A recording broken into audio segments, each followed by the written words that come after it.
안녕하세요. 대박파파입니다. 10월 18일 날 웨이비스가 청약을 하거든요. 웨이비스하고 클로버 중에 비례 청약하시는 분들은 선택하셔야 되는데 아직 웨이비스 공모 가격이 안 나왔습니다. 그래도 제가 기업의 내용을 조금 확인해 보고 제 생각에 좋아 보이는 것을 말씀드리도록 하겠습니다. 먼저 공모가 밴드는 11,000원에서 12,500원입니다. 공모 가격은 아마 상단을 초과할 것으로 생각되는데요. 대충 찍어서 14,000원으로 보겠습니다. 환불일은 4일이고요. 웨이비스 사업의 내용을 보시면 질화 관륨입니다. 이게 예전에 무선통신에서도 많이 나왔던 단어인데요. 질화 관륨 RF 반도체 전문 기업이다라고 이야기를 하고 있습니다. 이 질화 관륨이라는 게 이런 신호 증폭 기능도 하고요. 요 SI가 실리콘이거든요. 이 실리콘 대비해서 더 높은 영역대의 주파수를 커버할 수 있고, 그리고 제가 알기로는 실리콘보다 더 내구성이나 온도에 대한 적응이나 안정성이 더 뛰어나다고 알고 있습니다. 그래서 특히 방산에서 많이 사용한다. 군대 뭐 레이더나 최신식 무기 이런 데에 쓰이는 이유가 더 안정성이 있고 더 뛰어나기 때문에 많이 쓰고 있다. 그래서 이게 이제 서서히 우리 민간인에게로 넘어오는 단계다라고 저는 예전에 공부해서 알고 있었는데, 이 질화 관련 반도체 전문 기업이다라고 웨이비스를 보시면 되겠습니다. 이런 반도체는 군용으로 방산용으로 사용될 수 있기 때문에 선진국에 강력한 수출 통제가 있습니다. 몇 가지 최신 전문 기기들은 수출 통제를 많이 하는데요. 그 중에 하나라고 보시면 되겠습니다. 어, 여기 국내 최초 유일 RF 반도체 칩 양산 기술 국산화로 되어 있는데요. 여기 이 세 가지 웨이퍼하고 모듈, 칩 모듈, 그리고 여기가 증폭 트랜지스터인데요. 이 세 가지를 모두 다 할 수 있는 국내 유일한 기업이라고 합니다. 이게 사실 웨이비스가 민간 기업이잖아요. 그런데 이렇게 방산에 많이 들어가는 이런 기술을 어, 다 가지고 있는 게 정말 신기했습니다. 여기 보시면 5G, 6G 이동통신 인프라라고 되어 있죠. 그만큼 이동통신 인프라에 이미 5G 할 때 많이 이야기가 나왔고, 특히 RFHIC라고 하는 회사에서 질화 관련된 트랜지스터 이런 것들을 활용해 가지고 엄청난 주가 상승을 보여준 적이 있었습니다. 이미 그렇기 때문에 이 실효성이 이미 검증된 그런 제품이라고 볼 수 있겠습니다. 여기 보시면 실리콘보다 훨씬 더 높은 출력과 주파수를 보여주고 있습니다. 요게 RFHIC의 이제 증권 신고서 반기 보고서에 보면 나와 있는 내용인데요. 여기에는 당사의 주력 제품에 트랜지스터와 전력 증폭기라고 했거든요. 그리고 나서 그 다음 웨이퍼 개발 성공했다라고 대대적으로 기사가 떴죠. 하지만 이 웨이비스는 이 웨이퍼 그리고 이제 트랜지스터까지 모두 다, 거기다 모듈까지도 다 같이 개발 생산할 수 있는 역량을 가지고 있다라고 이야기를 하고 있는 겁니다. 사실 이렇게 비교를 해보니 RFHIC보다 훨씬 더 기술력이 조금 뛰어난 것 같다라는 생각이 좀 들었습니다. 계속 나와오고 있는 IR 자료 내용에 보시면 굉장히 기술력을 강조하고 있습니다. 이 세 가지 원스톱 솔루션 다 할 수 있다라고 이야기를 하고 있고요. 그리고 굉장히 많은 이제 어, 특허와 지적재산권들을 IR 자료에 그냥 다 기재를 했더라고요. 그리고 파운더리 뭐 이렇게 나누어서 하는 기업의 경우 이것들을 피드백을 받기가 어려운데, 이것은 이제 모든 것을 다 웨이비스가 한 곳에서 하니까 이것에 대한 피드백과 문제 해결이 더 훨씬 편하게 할 수 있는 기술력과 경쟁력을 가지고 있다라고 설명을 하고 있습니다. 여기 보시면 인도 시장 진입 성공이라고 되어 있죠.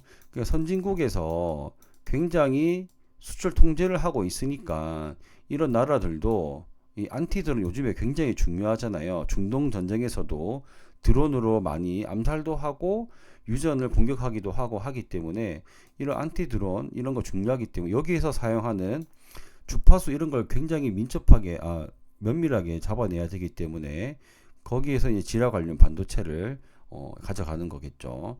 그리고 이스라엘, 튀르키예 등등 이렇게 신규 국가의 영업망을 확대하고 있다고 합니다. 여기 보시면은 사실 군사적으로 그 많은 선진국이라고 볼 만한 곳은 잘 없죠. 그만큼 이렇게 열려있는 시장이 있다라고 보시면 되겠습니다. 사업적 내용으로는 제가 뭐 그렇게 전문가도 아니고 주식을 잘하는 사람도 아니지만 제가 예전에 봤던 내용으로는 상당히 괜찮은 내용의 사업이 아닌가 생각합니다. 손익계산서를 보시면 적자가 좀 올해 많이 줄어든 게 굉장히 고무적이었습니다. 지금 적자가 예년에 비해서 엄청나게 줄어들었고 연간으로 했을 때는 뭐 이제 흑자로 전환한다고 하지만 그렇게 안 되더라도 예년에 비해서 한 절반보다 더 낮은 폭을 3분의 1 정도 적자 폭을 보여주고 있습니다. 자본금은 굉장히 부실합니다. 저는 신규 상장주 재무제표 볼 때 이 잉여금들을 많이 보는데요. 잉여금이 없으면 이제 자본금에서 깎이잖아요. 그럼 자본금도 깎이면 안 되기 때문에 자본 잠식이 되면 안 되기 때문에 결국 하는 게 대부분 유상증자란 말이죠. 그래서 우리가 이걸 안 맞아야 되니까 저는 이걸 꼭 좀 자세히 보는데 투자를 잘 받았네요. 2023년도에 자본 잉여금 보이시죠? 갑자기 확 늘어난 거. 그래서 엄청 투자를 많이 받아서 지금 여유롭진 않지만 자본 잠식은 피했다라고 볼 수가 있고요. 이렇게 또 대마불사라고 하죠.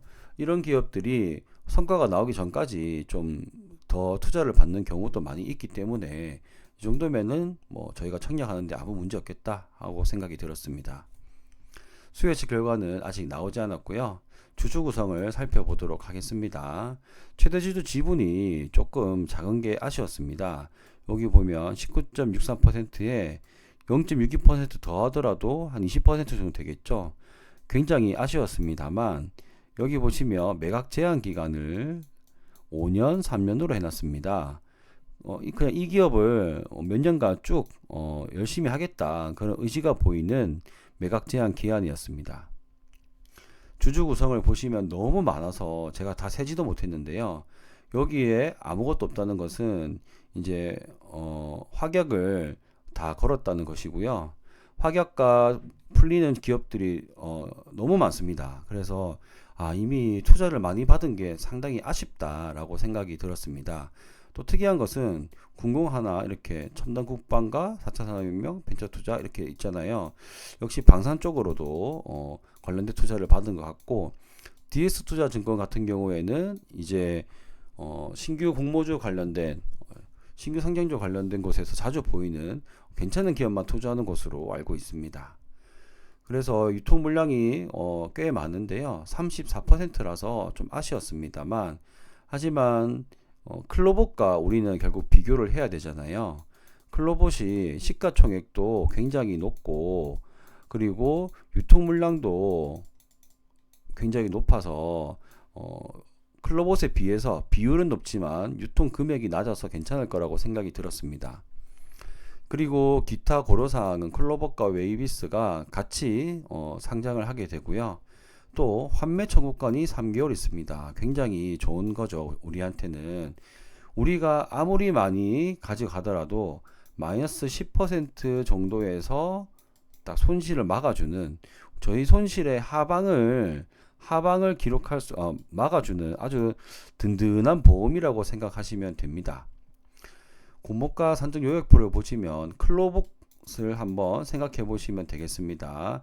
일단 똑같이 2026년이고 2026년에 추정 이익을 가져왔는데요. 할인율을 넣어 주었습니다.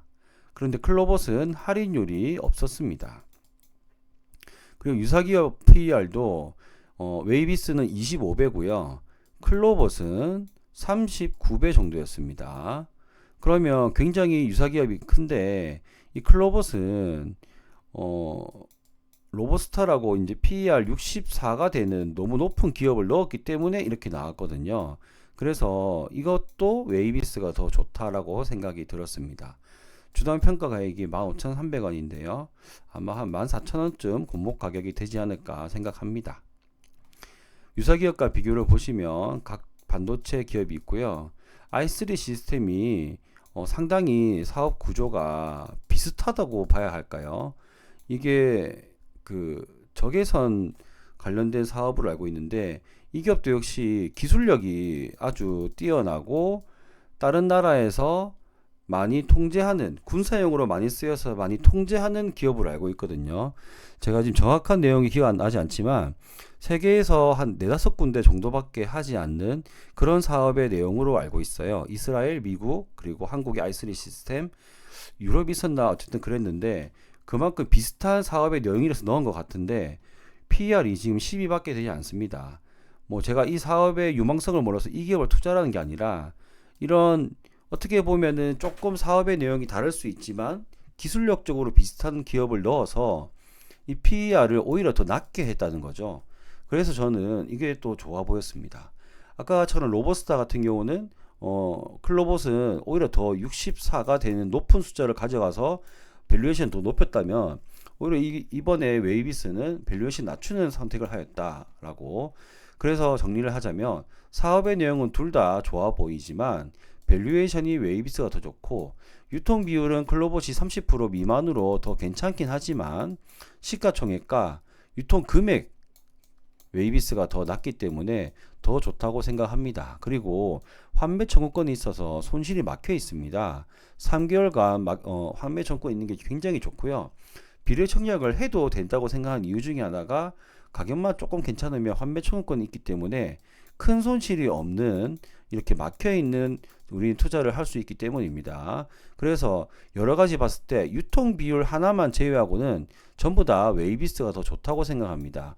혹시 뭐 선택은 다 본인들이 다 하시겠지만 만약에 저라면 비례 청약을 할 거라면은 클로봇보다는 웨이비스를 할 것 같고 웨이비스를 청약을 할지 말지는 고민을 좀 해야 될 것 같습니다.